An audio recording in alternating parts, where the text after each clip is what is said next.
আপনি অন্তত একবার চেক করে দেখবেন যে আপনার এই দুইটা ডকুমেন্ট আছে কিনা। আর ওই সময়ের মধ্যে আপনি যদি এটা সাবমিট না করেন তাহলে হচ্ছে আপনার ভিসা প্রসেসিংয়ে ঝামেলা হতে পারে। যারা জাপান আসতেছেন কিংবা আছেন তাদের জন্য অবশ্যই কাজে লাগবে। গাইজ, আমার হাতে টোকিও ইমিগ্রেশন থেকে পাওয়া একটা নোটিশ পেপার। আর এই নোটিশ পেপারটা কেন আসছে এবং আমার এখন কি সাবমিট করতে হবে, তাছাড়া ভুলটা আসলে কার ছিল, ইমিগ্রেশনের নাকি আমার, কিংবা আমার মতো সমস্যার সম্মুখীন না হতে হলে আপনাদের ভবিষ্যতে কি কি করা প্রয়োজন, সব বিস্তারিত থাকবে এই ভিডিওতে। ভিডিওটা অবশ্যই স্কিপ করবেন না, তাহলে কিছু বুঝতে পারবেন না। So let's start. তো ফার্স্ট অফ অলস বলতে গেলে এটা বলবো যে জাপান ইমিগ্রেশন কতটা খিবিশি, দ্যাটস মিন কতটা কঠিন, এটা হয়তো আপনারা সবাই জানেন।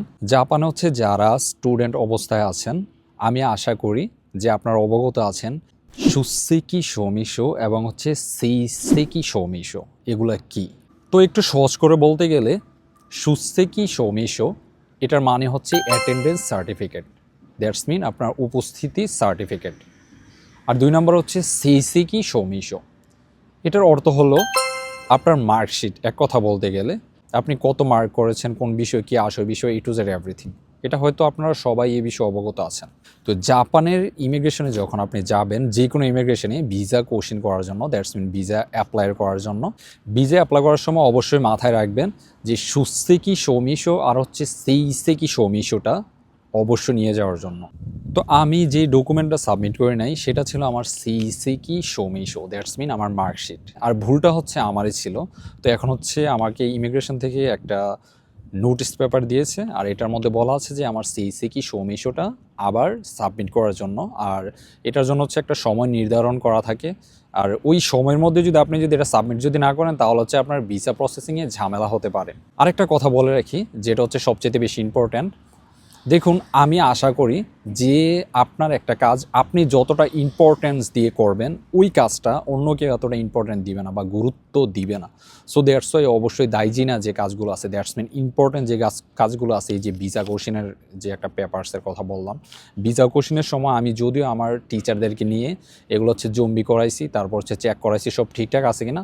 আমাকে তখন বলছিল যে আছে, কিন্তু এখন হচ্ছে আমার এই হয়রানিতে ভুগতে হইতেছে।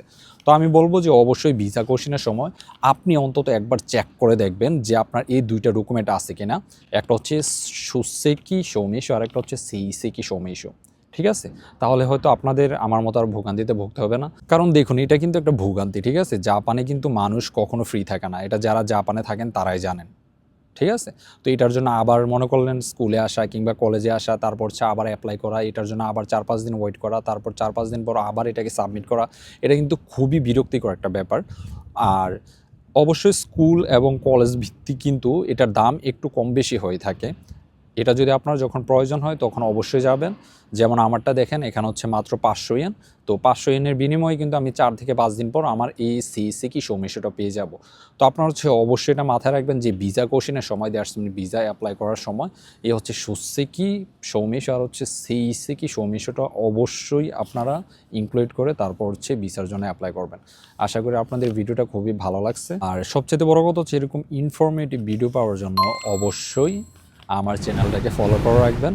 সবাই ভালো থাকবেন, সুস্থ থাকবেন। আল্লাহ হাফেজ।